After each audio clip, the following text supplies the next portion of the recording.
find some information is not so successful, though, but the push certainly is. Corey on the frag, and it's Wardell finally coming in for that flank.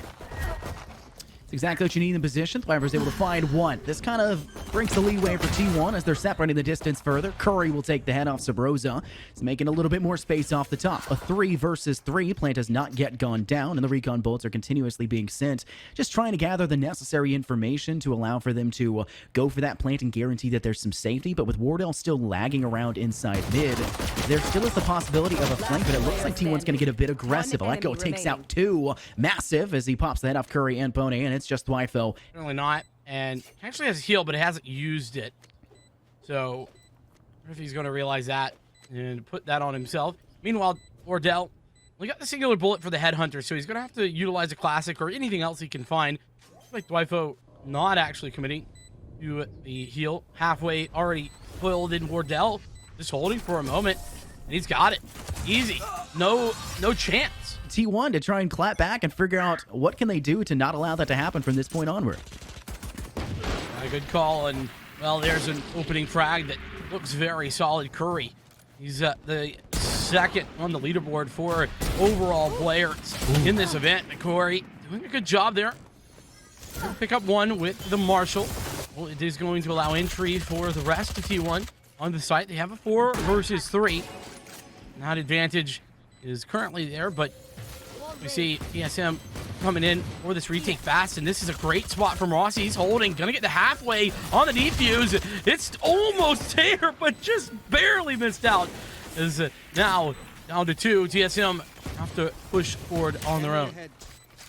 It's interesting to see the snake button deployed. It wouldn't have been fast enough, but look at the position that T1 were playing right there in round 1 from T1 of them taking control of kitchen and working down hall to try to get onto the B site, but it's cut down swiftly. Aleko finding a nice shot actually through the smoke, takes the head off Steel, and that's a player advantage now favoring TSM, and this is when T1 has to start to dedicate. They'll send the slower about, the Leers being popped out as well, trying to give themselves the space to put this plant on site, but another player, Corey with the Blade Storm, finding 2, make it 3, and has devastated T1. Just one player left standing, and they're nowhere near. It's Pony trying to work in from Orange, able to cut down 1, but there's just no time for the plant. It's all said and done, but Corey will collect for the 4K for the later stage of the round, and a player that can absolutely hold strong, steadfastly with the ability to transition away safely after a very vicarious first fight. Look at this. But Aleko with a shock dart. This one doesn't really do too much in the process. A little bit of armor off the top, but Rossi from inside tube of kitchen takes down Pony. Subroza finding themselves 1 as well, refragged back by 7. 7 will find their 3rd onto Corey, dropped by Rossi finally, and a 2v1, just 3-4 left standing. Now working from the attacker spawn, has an outlook towards mid, but will deny the resurrection as it's attempted, brocking it once again to a 2-on-1. 30 seconds left. It's nice to deny the res there, but the heal does come through. It's still 1-on-2. Ifo looking for it, but it's a nice off angle by Aleko around the owl drone, but of course the toxic screen does fall at the wrong time. Follow up though. Going for the frags. Corey, how has he not been fragged out here? Corey with the double kill. His 7 does find 1 frag with the tour de force, but it's not enough. TSM with the advantage. Now looking to push that advantage further, though. T1 left in an interesting spot. Liking the ult orb as well. So you can see it. Viper's Pit might be a way back into this round for T1, but they're going to have to get on the site, and there's a wild Wardell sitting in front of them potentially, but as I'm speaking, Curry on the flank has found 2 players, and that's going to bar the rotation away from B and into A. I think they're trying to step through mid. They've gained control. They found 2 kills. They can essentially guarantee that no one from TSM is going to continue to play that angle, at least for now. But Corey has moved over towards Orange. He's going to jump up through kitchen. This is where this next fight's going to go forward, as Corey's in a great spot to cut down 1. Does just that. Sprays for the 2nd. Does not be allowed as Steel finds the kill instead, making this one a 1-on-2. TSM a player down, but can still hold strong as Wardell's playing with the operator up above. Drops down, gets the shot onto Steel afterwards, but the plant has already been guaranteed. Now sticking it to half. Wardell will seemingly hop off afterwards. He'll do just that. Here's the footsteps above. Pony in a very dangerous spot, but has the better weapon. He will finish the job. And in sort of an interesting situation, because you got the Viper's Pit at A, and then you have the Blade Storm of Corey at B. And Corey, meanwhile, has found yet another frag. Curry losing the duel onto Rossi, who's been patient in towards the middle area. T1 now with 2 players left alive. 10 seconds I mean, left. save seems like the obvious answer. You can see that this position for Thwifo is a little bit interesting. He's very much between a rock and a hard place with so many defenders coming in his way. And he's going to be taken out too by the opposing Sage. East side of things. And this is something we haven't seen. T1 have really not pushed A beyond, you know, a late rotation. And Corey is ready and waiting up in the heaven position. And that's a huge frag. But Curry on the refrag is so quick, finding the kill with the frenzy. Is now there's the opportunity to recover at least one weapon. It is going to buy some time though. The rest of the defense comes forward. It's Wardell in the back of the site. Good for the frag. Smoke goes out, but not for Wardell. That Steel in particular usually likes to play, but sometimes you want to pick up the pace and move a little faster. Wardell's just in a terrible spot. Gets owl droned out, spotted, is able to shoot it, but the information is still given, and Thwifo finds the kill. They may have lost one of the process. Seven's brought back into the fray with a resurrection, expending that early, and T1 will have themselves a man advantage. Neither shock darts ringing out. TSM's attempt now to get some damage through this Viper's pit. It cuts down sightlines. AoE is key, but subroza from the rear able to take out one from that screen side. Looking for more. Aleko toss another shock dart, but Seven's the player to pounce onto Corey. Subroza finds their second in this retake, takes the head off Thwifo, but does not last as we now see Rossi, their Sage for the TSM side, fallen. Aleko able to pick up the pace. 7 down for the second time in this round. 2 players left for both sides. This retake does not seem like the best of odds. TSM are still trying to think that they're playing in from that A lobby side. No, they're all within Viper split, playing within the ultimate. Subroza just sprays through, finds the kill into all 2!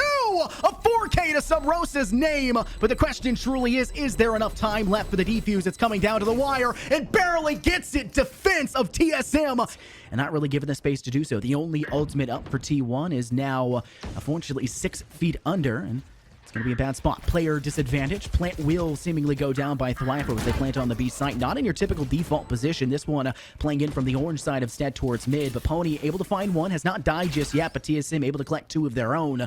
Leading this one to a 2-player advantage of the defense's favor. Corey with a shorty. Thwifo off the board, and Rossi, to make matters worse, finds the last kill and reses Corey just to use the resurrection. TSM will have a very solid halftime switch. 8-4 your score. Strategies as the round progresses, and I think that's going to be something that assists them a bit more on the defense than it did on the attack.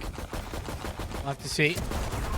Oh, that's a nice find. Wardell actually doesn't hit either of those shots, even though it looked like he was right on target for both of them. Either way, it is TSM planting down the spike. It's Rossi going to heal themselves up. 5 versus 3 now for the retake. Steel, owl drone coming out. Found a little bit of information. It's funny. Let's put down the snake bites, but oh, Wardell, what a denial. Yes, there's a trade, but trades at this point aren't good enough. Same for Steel.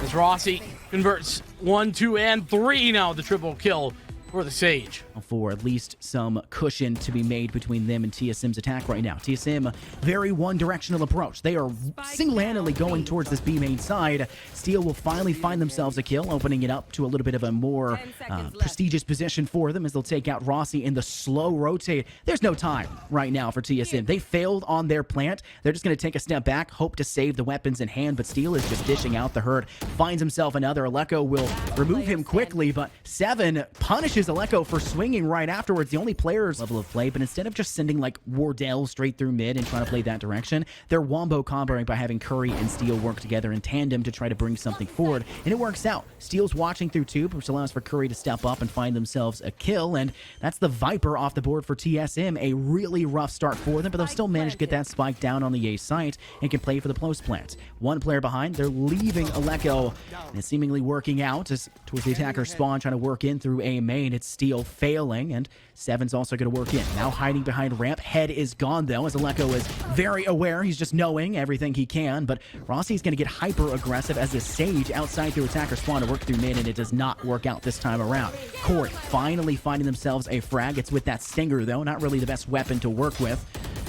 It's just continuously. The dink goes through. Curry's the one who finds the kill, though. Quickly refragged back by Wardell, and there's no chance for the defuse, but TSM come through and they win their 11th round. As much as they necessarily should be, but trying to hold on. The first frag will drop in T1's favor. 7 has to use the tour de force to do so, but wardell's also popped their own.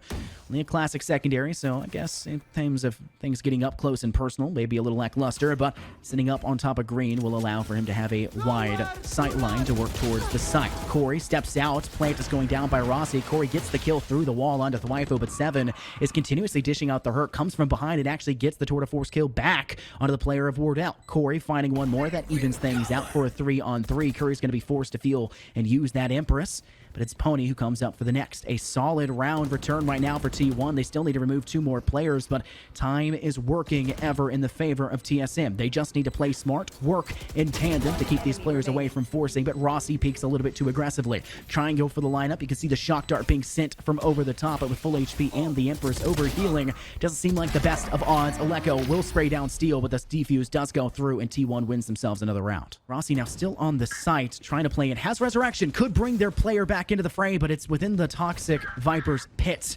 They don't really feel safe enough to do it just yet. Wardell with a headhunter into Pony, removes 1. Tied now in a 4-on-4. The Viper's pit still massively in the fray for the TSM side, and it's seemingly not working enough as 7 and Thwifo each collect for 1. Curry knocks down Wardell a peg, and Subroza is going to try and Curry favorite for the player of Curry, and it will hunt them down quite successfully, with Steel finishing things off strong. They're not going to be able to rotate out, at least not through middle. That's okay. It seems like full push is coming through here. TSM onto the site.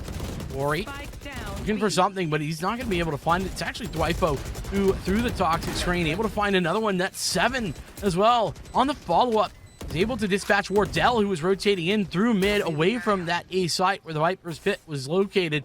Now, 3v5. TSM struggling once again. Oh, but Subroza's pushed up, and Subroza with 2. Aleko and Corey chime in. It just leaves 1. Oh my goodness, 7. Are you kidding me? Headhunter in hand, and he's got the 3rd, looking for the quad. 2 bullets in the chamber. But the spike, it's been ticking for a while. Aleko swinging out. Missed shot once again. Has to try for the stick, and Aleko has the round. Relatively here in the mid area. Thwifo not going to actually hear this rotation, but surely he's going to be aware sooner rather than later. Now he certainly is there, as Pony's going to fall down to Subroza's entry. And that's where Subroza can really shine, finding those frags, and was actually the one to pick up 2 crucial frags last round. So 3 left alive here for T1, and it's quickly dispatched there with Curry. Now down to 2. This is just a very solid round for the side of TSM. Jiggle Peak employed there by Thwifo, but obviously futile, as Wardell will find their 2nd. Hunter's Fury employed, and Wardell will find their 3rd. You saw the attempt there by Aleko to kill Steel with the Hunter's Fury. Not necessary. Well, it's hard to say. I'm not the biggest fan defensively of the Force Spy, but they have opportunity to win first. So before we get too far into that, 7 in the opening frag, and getting 7 involved early is going to be crucial here. We're T1 and TSM put down the spike, and Corey, meanwhile, going to go down. Curry as well, going around the corner. Maybe the fragment is dispatched with Aleko. One to take that frag. 7 fighting back, leaves Aleko all alone. 1v3, not much to work with. Well, I mean, maybe Aleko can piece 1 or 2 things together, but the great distraction employed there is, at this point in time, he was just playing up towards short ramp, but beyond that, the quick rush onto the A site may prove to be a bit too hefty of a price to go forward. Corey tries to swing out. Pony still blinded, able to find the kill, but not able to find the second one onto Rossi. And Subroza, each finding one of their own. The Phantoms coming up big as Rossi finds their 2nd. Aleko not able to find any. Curry will find the kill instead. But it's still a 1-player advantage. Make it 2 by TSM, with Wardell collecting with an operator onto Curry again. Rossi gets the spike down. It's just the Thwifo left standing. Has the Spectre and a Sheriff, looking to maybe get the 1 shot necessary to go for the kill. You're putting a little bit of spice on that wall, but so far, it's just a bit of a patience game. The alarm button going off, giving the information there could be a player behind, but Wardell is not phased whatsoever. KO play for the defense. Here comes the Hunter's Fury. It's the no command as well. And that KO is taken out quickly and easily. Curry no longer in for the world as Corey tries to find some success. The spray, though, not good. It's Steel to win out.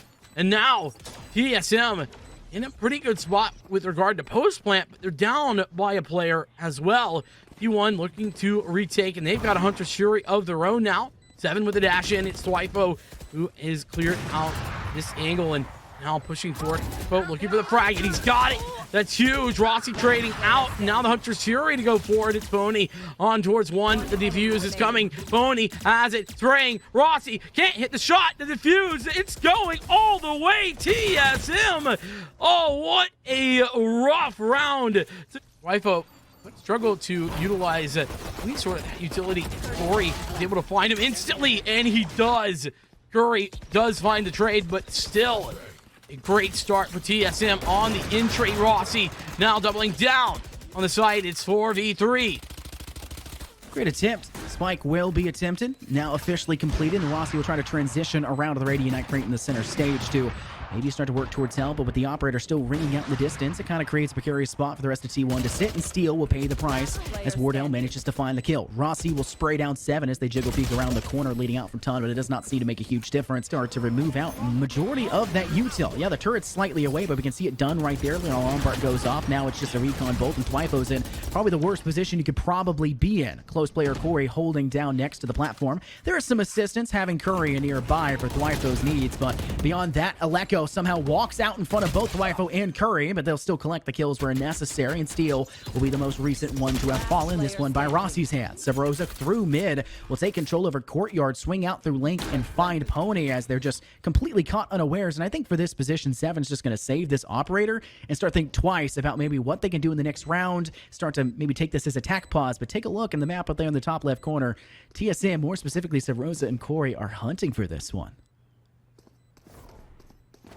And with that, I really love what I saw from the TSM push there. So you were talking about kind of what happened on those two players sitting backside as Seven is going to find one but traded immediately out. So honest, as the Nebula goes for fragment out to deny space and pushes in Corey on the site.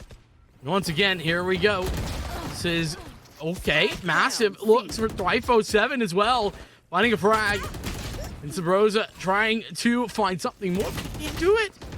Oni with a fantastic shot. He's going to get taken out with a shock dart, but it's still 2v3. T1 with the advantage. And the push to doubling down. 2 players there. The turn, though, not ready for it. Seal has this, and now it's 1v1. Wardell looking for it, and he's got the frag there with the operator. Wardell basically hasn't lost an Noctool since he got in his hands in round 3 of this map. Infernosis, that's a huge turnaround, and that is T1 changing things up. Cosmic Divide now committed, and that's going to be Twyfo having to just wait this out. Play for the retake. Hunter's Fury, though, did deny the plant for just a moment. That's Steel who's putting that on, and actually does deny the initial plant. Gets the tag, in fact, on Rossi. Blade Storm committed late on. That's Corey going over the top, and Corey with a huge frag. We talked about Corey getting involved, and every time he does, it's a game changer. The Hunter's Fury to deny the lockdown does just that, and Aleko does get an additional tag as well. Corey's on that Blade Storm, once again finding work. Corey doing it with the rifle as well. Just one left alive, and that's Steel, who's quickly taken out by the lurk of Subroza. And it's down to a 4-on-4 T1, not with the best eco, but they've got plenty of utility to go for this post plant. Oh, but look, that's a great setup from Corey and Rossi. Oh, the Curry winning huge duels. Are you kidding? T1 pulled back on the defense here. First round, and oh man, catching a good timing. Here's Aleko. Can't quite connect the shots though. It's Steel, the one to find it. Now, and gets suppressed as the entry comes back forward to the defense. It's already rotated. Right click, and Rossi, are you kidding me? Pushing forward. Ultimately, though, trying to trade up to the Ghost. Gets punished for the trouble. Now, Wardell on the site. Another missed shot. Leaves TSM in a 1v3 at Subroza. Only 25 seconds left, Vincent. This is T1 in a good position. They'll take advantage of it. Look at this setup here. Corey and Aleko. We're going to double swing, and Corey has the frag. This is even worse because now Curry is fighting, and Wardell is on the push. A great setup for TSM is making this look easy in the first gun round of the half. Vincent, I want to talk about Wardell a little bit. When you're talking about how aggressive he can play, he's not always playing within his util, and Obviously, the rendezvous is not that successful if you can't get away from that position, but when it pays off, it pays dividends, and Wardell does great. But Pony has put their name on the board. 2 kills in courtyard. Devastating now as T1 are trying to crawl their way back through this one. Aleko, very low HP. Wardell still continuing the dominant force that we know that he's been continuing so far in this one. 2v2. Thwifo looking to step in through mid. The spike that they've left has now unfortunately bit them in the rear. Wardell takes the first fight. He just continues to spray down what starts as a 3K made to the 4. For T1 in this one, but massive damage being done to the KO. Rossi who's going to get the eventual kill up the back of the fragment. Now the flash drive over the top and going through. 7 down and out. A shutdown of massive proportions. Rossi continuing to frag out of control, and now it's Corey over the top. What a play. TSM are playing like they are unable to be stopped. How do you allow, first and foremost, Rossi to still stay behind the double radionite up close and pop off like that, and then continue the same thing? Wardell. With a 2-man advantage, T1, all they got to do is group up, find a space, hit the site. It's really that simple. And whilst I make it sound very easy, it's far more difficult than that. Fragment, the re-aggression for Rossi, who's feeling himself. But Curry shuts it down. It's again a good trade. Even the 2-man advantage alive. Now subroza pushing forward. And he's found one. Looking for another one. And goes for the spray, but a little bit of a missed jump, I think. Leaves 7 with the shot across the bow. 1v3. This is going to be a big one if TSM could clutch it. But looking at the map, I think we're seeing a save, or maybe not. I don't know.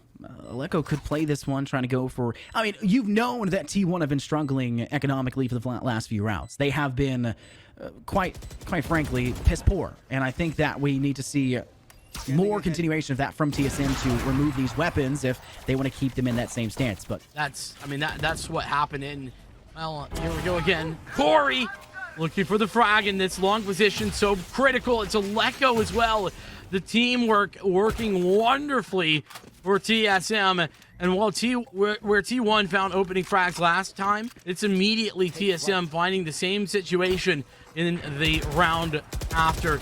And in fact, still finding out that there's a wild subroza trying to push forward. Nicely done. That is one way to try to bring things back into a more even scenario. And it is still, though, 2 players now alive as Wardell has just pushed all the way into spawn. Look at all the defensive utility that's been placed as well for TSM when it comes to that opening of C-Long.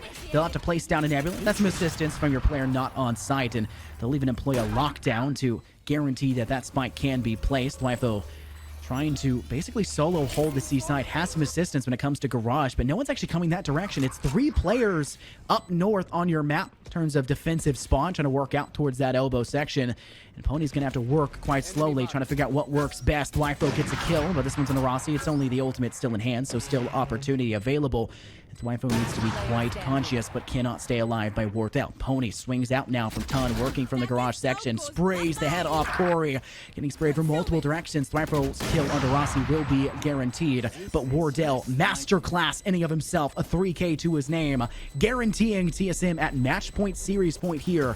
I don't like this decision making here. I guess T1 realized that the information for themselves has been gathered by TSM with the 0 point, but they still send the owl drone. Curry does collect for 1, but Curry and Steel both lose their life, and it's forced for 7 to go for a refrag, and the shock darts are being sent out. It's a 3-on-3. TSM make it or break it for them here in this round. I guess the same could be said for T1. TSM just may want to send us out of this one. Aleko will opt for the owl drone, clearing out the rest of site, guaranteeing that the side of T1 have funneled themselves out through courtyard, are now holding at a bit of a distance. Hopefully their weapons can survive. They'll hop onto the spike. Blade sent by Corey. No one really at the end of it. Just trying to zone out just Thwifo. But Aleko swings out aggressively. Cuts down 1, but Thwifo cuts down 2. Now in a 1-on-1 with Wardell's kill with a headhunter on the Thwifo, but Pony steps up big. Start, but not to be 1. Really would have liked to use some of those ultimates in the last round. And now they are able to continue forward. Rossi also down and out. That's a bit of a shotgun up shot from 7.